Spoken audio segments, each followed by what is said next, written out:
Hi, this is Miss Litton, and we're getting ready for the AP Vibe test. All right, say hi. Hi. Whose backpack is this? All right, so we have 4 big ideas, right? Big idea 1, is all about what? Evolution. The process of evolution drives the diversity and unity of life. Just think about it for a minute. The process of evolution. What is evolution? Change over time. Okay, so the process of evolution, changing over time, drives the diversity and the unity, right? Because we're coming from who? Where are we all coming from? Common. What do we call that? Luca. Okay, so we're going to break each of those down. So when you think about the theory of evolution, the theory of evolution is just that species change over time. Where people get caught up and debate about it is, what is a species? Are you going, the one that everybody fights about is, oh, did humans evolve from monkeys, right? We would never say that humans evolved from monkeys. What would you say as a scientist? Monkeys and humans could have had a common ancestor. Exactly. So when you look at all of these different kinds of beetles, why are there so many variations in beetle? Natural selection. Now, natural selection is a big driving factor, right? When we talked about 5 factors, right? What were those 5? Yeah, large population maintains. A small population changes it. What else? Non-random mating, mutations. Yeah, genetic drift we talked about, and what?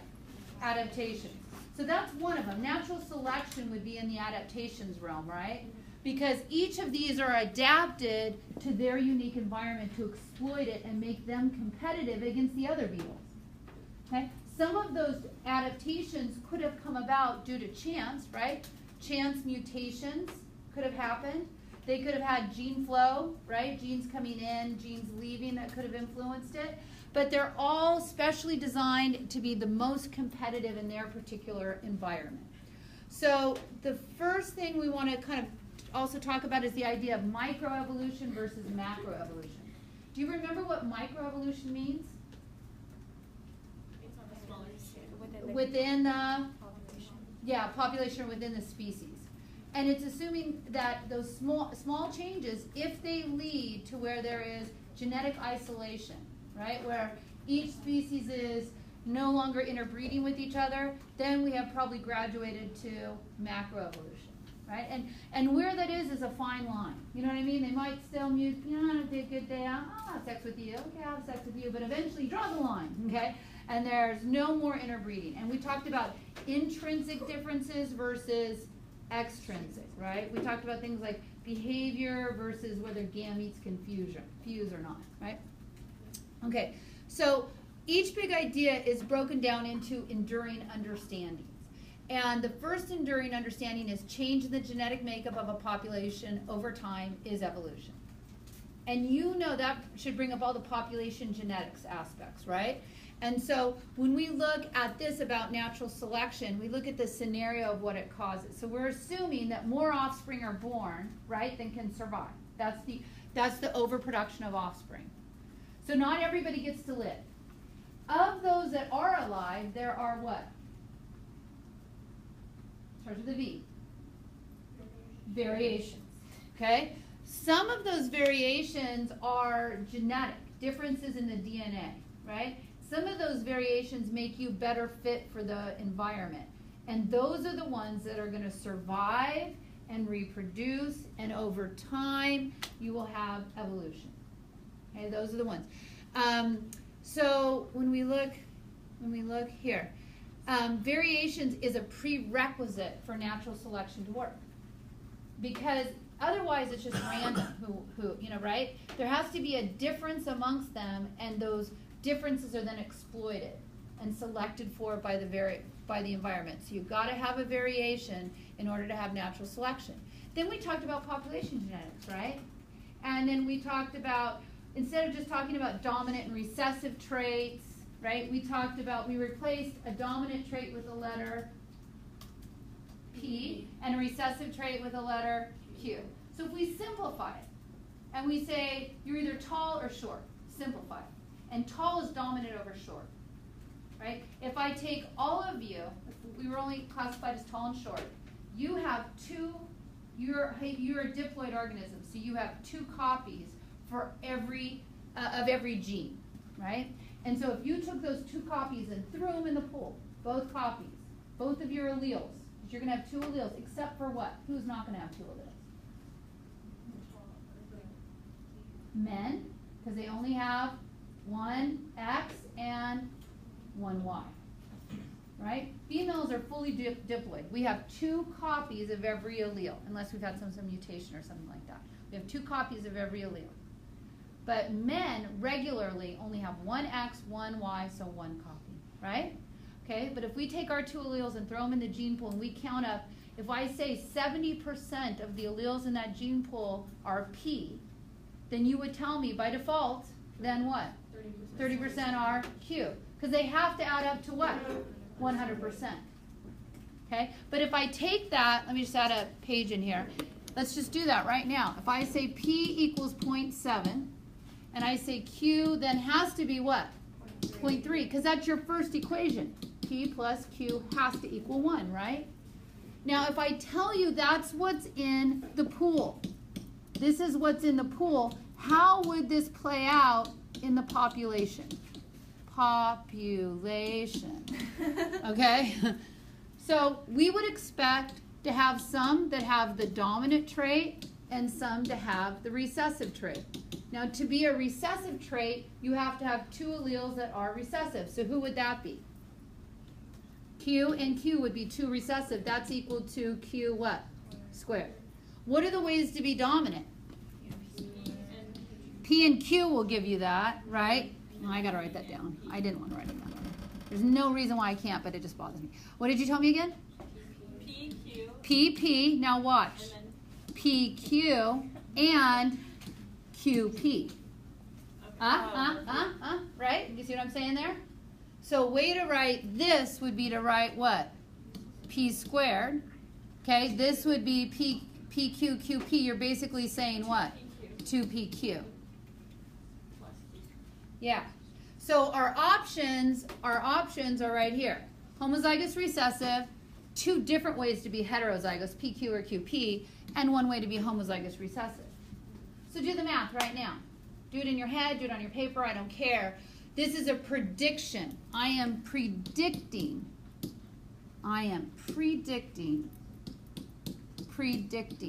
what I have in the population. Okay, so how many would you expect to be dominant? 49%. Why? 0.7 times 0.7. Now, if I told you there were 1,000 individuals in that population, you would tell me how many are probably going to be P squared? 490, right? Because that's 49% of 1,000. You all right with that? 2PQ is going to be 0.2%. Did you say 42? Yeah. Which would be if I said there was 1,000 in the population per capita, be 420, and this one would be 90, right? 90. Because 0.3 times 0.3 is 0.09, right? Okay. So then I would predict that 90 of our 1,000 would be that. So I predicted going from the gene pool, but I could equally predict going this direction as to what my gene pool is. So for instance, if I told you that the Q squared in this case were 36%, 360 of them had a recessive trait, now work that out for me. If I say, so this is a new problem, 36% showed the recessive trait, could you predict the other direction what you think the gene pool is? Okay, what would you do? You take the square root and you tell me that Q equals what? 0.6. So now Q equals 0.6. So that means P has to be what? 0.4. And now that I know that, I can use that to go back here and predict in the population about how many are homozygous dominant and heterozygous. So do you see I'm just stepping over the line each time, going from the pool to the population. Whatever number I give you, you can predict all the other numbers. So you would tell me how many would you think are homozygous dominant? 160, because 4 times 4 is 16 times 1,000 in our population, right? 160. And how many would be heterozygote dominant? 4 times 6 is 24, 48, 480. All right, are you comfortable with that? Okay, so now let's go back to what we were talking about. We're talking about evolution. Evolution, we just got through saying that evolution, go back to this enduring understand, a change in the genetic makeup of a population over time is evolution. When you talk about genetic makeup, you're talking about population genetics, and I'm saying if the number switches for P from 0.7 to 0.5, right, then it also switched for Q, right, because P plus Q equals 1, and if those allele frequencies change, then what has occurred? Evolution. And if you want to stop evolution from occurring, you have to freeze the allele frequencies. So if you want to freeze the allele frequencies, you have to keep your population large, because a small population will allow for genetic drift, right? So you'd have to keep your population large. You'd have to have totally what? Random mating, because non-random mating is I choose you. But that would, I can't. Okay, well, never mind. Okay, and then M would be what? No mutations, and then no migrations, no gene flow, and no selection, right? No adaptation. Okay, do you feel good about that? Yeah. Okay, I'm glad. All right. So then, oh, I already did that. Look, we already did this. Right? Easy peasy lemon squeezy? All right. I have questions. I don't know what the questions are. I didn't look at them. They could be bad. Log in as James Gaspar. No. Log in as your favorite fruit. Only because I must want to eat my orange. And I'm going to pause this and remind me to restart it. Okay, here we go. Coming back to the question. All right. You were right. I was wrong. Okay, so let's just run through it. Right. I'm sorry. Let's just run through it real quick. 4% of the members of a population of pea plants are short. How do we write 4%? Hi, you can come in. Oh, he's gone. That's okay. 4% of a population are short. So how do we write that? Q squared. Yeah, Q squared. So how do you write that? 0.04 would be 4%, because if we put 0.4, that would be 40%, right? So, here, who can work the problem out? Go ahead, work it and talk it. Okay. Be recorded. Anna? No. I hope it's not. All right, guys. We're just going to take It's recorded on YouTube. So Okay, we're going to take the square root of both sides to get the frequency of the recessive allele. Rhea, do you want to talk to me? And Q equals 0.2, which is the frequency. You can also write it as a percent, which is 20%. Boom. I think it's the right answer. Yay, do we good with that? I did bad mental math. Okay. I added a random. So here, I want you to think about this for a minute, because this is not a really difficult question, right? So bad mental math. Do not. I know, that's what I was saying. I heard you. But no, but this is what I want you to think about, you guys. Take the time on your AP exam to do what? Work it out. Yeah, work everything out. Don't assume that you know. Don't assume that you know the right answer and make a silly mistake. Actually do the math. Take the time to do the math. Yes? Do we have to get like the calculator, like the specific kind? No, it pretty much, the calculator thing updated if you, I'll put a link to it, but you just bring a calculator. Like a scientific one? You don't have to have a scientific one. They're not going to ask you, yeah, that'll be fine, yeah. Wait, so there's Well, yes. Well, they'll provide, the school has some, but if I were you, I would bring a calculator I'm familiar with, if you want to. Okay, let's keep going though. Can we keep going on this though? All right. So, we already talked about this. What are some things that can cause those changes? I started, right? Yeah, and yours was recorded.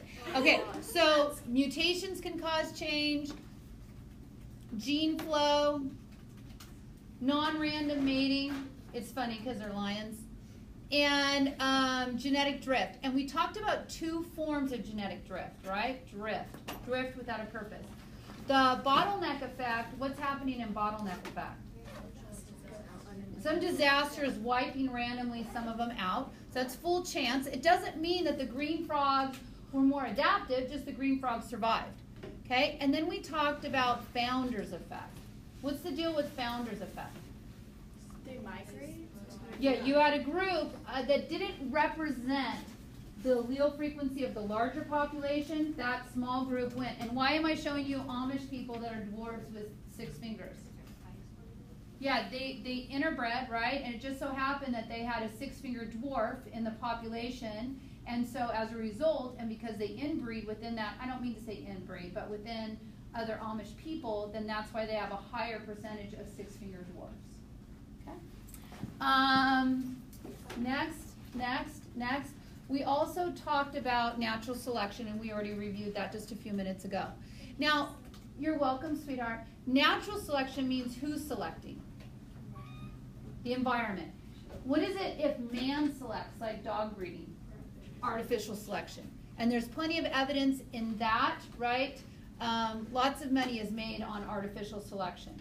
Then we talked about different types of selection. What is it called if I'm getting larger and larger corn or stronger and stronger horses? Directional selection. Can directional selection lead to new species? Yes, because you're on a continuum, and probably pretty soon, I mean, this horse and this horse would have a hard time mating, right? Okay, and then stabilizing selection. Like, you tend to give birth to one child. Some birds always lay 3 eggs. Some always lay 2 eggs. Does that lead to speciation? No, because it selects against the extremes. It's more like fitting in with the norm. So that does not lead to selection. What's the third way? Disruptive. Yes? So when you select with the extremes, that's when you get variation? Or like you Well, there's 2 things. If it's directional selection, you're going towards one of the extremes. Okay? If it's disruptive, you're going to either extreme. Yeah, for instance, it would be better to be either brown or white as a snail. Tan stands out against both environments, right? So you go one or the other. It's better to be on this side of the leaf than this, or the underside of the leaf, but you can't survive on the edges or on the tree. So it selects against the norm and goes for the extremes, and that can lead to speciation. We all right with that? Okay. Then we looked here, okay? These are different things that can give variation, okay? Potentially mutations, right? But more often than not, mutations, I mean, organisms are pretty highly evolved. A lot of times mutations are going to fail, but occasionally they're going to work. Gene flow, so you have migration bringing in, and disruptive selection. Either select for the large beak or the small beak, but not the medium beak, because one is exploiting the large seeds and one is exploiting the small seeds.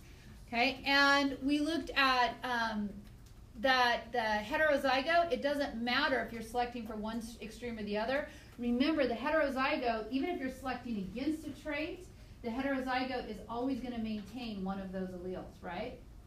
Even if it is a lethal gene, okay, if it's homozygous, you'll always be able to maintain it in the heterozygote. And then the next part we looked at was evidence of evolution. Just based on those pictures, can you remember what some of the pieces of evidence for evolution were? Fossils, good. To be a fossil, what do you have to be? At least 10,000 years old. And we talked about all different ways that you could form a fossil, right? Give me another one. Oh, okay, so you're looking at this one right here, right? These were all the anatomical. Do you remember there were 3 anatomical pieces of evidence that we looked at? What were those pieces? Analogous and analogous. Okay, now, is an analogous structure a piece of evidence for evolution? No. Because it's the same. Yeah, okay, so let's talk about those 2 words, homologous and analogous, right? If it's homologous, that structure is the same structure, like humerus, radius, ulna, carpal, metacarpal phalanges, right? Like in the picture that we see right there. They all have the same bone structure. Well, how is it that a whale and a bat and a human and a sloth and a horse and a dog all have that similar bone structure? Probably they came from a common ancestor. They may use it for different purposes, for flying, for walking, for swimming, but because the bone structure is so similar, what are the odds that they would all evolve that same bone structure when it's not necessarily always useful to have to start off from that? Analogous is when you use it for the same function. So birds and butterflies both have wings. That's an analogous structure. But because the functionality is the same, but the anatomy isn't the same, so you wouldn't use that as a piece of evidence for evolution. You're just saying, I'm responding to the environment in a similar way. I am flying in the environment. I am swimming in the environment. I am walking in the environment. So that's not a piece of evolution. I mean, evidence for evolution. So we said homologous structures. What else? Vestigial structures. Structures that point, that had a purpose in your ancestral past. Did God create salamanders with withered eyes and then put them in a cave? What is it probably more likely? I'm not saying God couldn't do that, but what is probably more likely? They went into the cave and they didn't need They went into the cave and they didn't need eyes, and that's why their eyes withered. You know, was a hip bone and femur put in a whale? Whales currently don't need hip bones and femurs because they what? Swim. So probably a whale came from an organism that once walked. Otherwise, why would they have a hip bone and a femur? Okay? So those are vestigial structures. So I've heard homologous structures, I've heard vestigial structures. Give me a third. Embryological. So you look to see the more similar the embryological development, probably the more closely related. And it's almost like we go through fast evolution on fast forward. Because at one point in our development, we have gills and a tail. Good. All right? Give me another one up here. Yeah, biogeographical evidence. And we see that organisms are adapted to the environment in which they are living. And we know that if their environment changes, then the organisms that are living there change. For instance, in Antarctica, you can see evidence of amphibians, right? And reptiles. Well, what does that tell you? At some point, that particular continent was in an area where it was warmer. And as that continent migrated, as it moved, right, then it became colder and those organisms didn't survive there anymore. Also, we looked at the ability to migrate in biogeographical evidence. Not too loud to pay because I can't think. So when those continents, I know it's hard to believe, right? But when those continents are all together, you could see a continuity of, let's say, a plant like a fern. And that makes sense because they could spread to that area. And as they went apart, then we can matchy, right? And that's also evidence for continental drift. So biogeographical is a good one. What's another one? DNA. Yeah, and that is probably your biggest one right here is biochemical. Similarity in the central dogma and the components of it, right? The DNA, why is it that there's pieces of DNA that we don't even use? Most of our DNA we don't even use. And yet, it has similarities with other organisms. So this is not even a functional gene that is expressed in the phenotype. But yet, it has the same base sequence. Probably because we came from a common ancestor, right? All right, and then what's another? DNA, ATP, enzymes, universal cellular respiration, and the same phytochromes in photosynthesis, et cetera, that you're using. Okay? And then the last one was looking at the geologic timescale. And as you go back in time, right, we're assuming that layers on the bottom are what? Older than the layers on the top. And what do we see? A gradual change in form. Right? What do you call those fossils that look like they're in between, let's say, in between a fish and an amphibian? What do we call that? Starts with a T. Transitional, yeah. And remember, to be a fossil is a Herculean deal, right? Because you have to, A, be preserved in such a way that it is still recognizable, and then you have to be found by a human to be a fossil, right? So that's difficult. So you're not going to find every transitional form. And for those of you that are listening and you're like freaking out about your godness, what have we talked about that? Remember, when I give you this evidence, I'm taking God out of the picture, right? Can you put God back in your picture? Yes, okay? And we can have those kind of talks about how you might do that outside of the class, but I'm not doing that because it's not going to show up on your AP exam, all right? Now, we already talked about fossil records, so we reviewed that, all the different types of fossils. Here are some examples of transitional fossils between an amphibian and a reptile, et cetera, fish and amphibian. Archaeopteryx is probably the most common one that we would look at. Okay, looking at the horse is a common one. They have a lot of those. It's more recent evolution. So, and also where they live in prairies, it's more likely that you're going to preserve. You're going to be able to see it. Biogeographical, we already did that. We already talked about this. We're on top. Oh, marsupials. Why is it that there are unique mammals on these different continents? You know this. Okay, we can spread out. I'm looking for something else. Why are the mammals so unique? Yes. Okay, when did mammals, hi guys, when did mammals start evolving? Put her on the spot.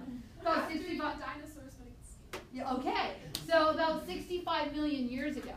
And by 65 million years ago, good morning, afternoon. Good morning. 65 million years ago, what were the continents already doing?